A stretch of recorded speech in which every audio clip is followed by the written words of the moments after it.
লৈ গৈছিলে জম্মু বেছ কেম্পৰ পৰা।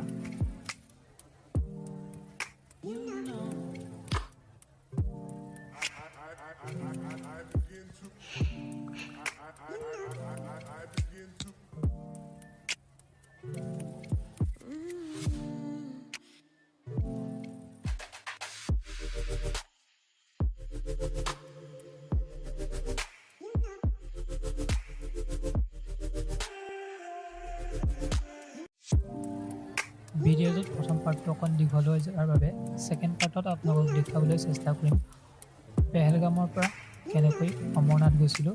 যদি ভিডিঅ'টো চাই ভাল পাইছে এটা লাইক আৰু কমেণ্ট কৰিবলৈ নাপাহৰিব।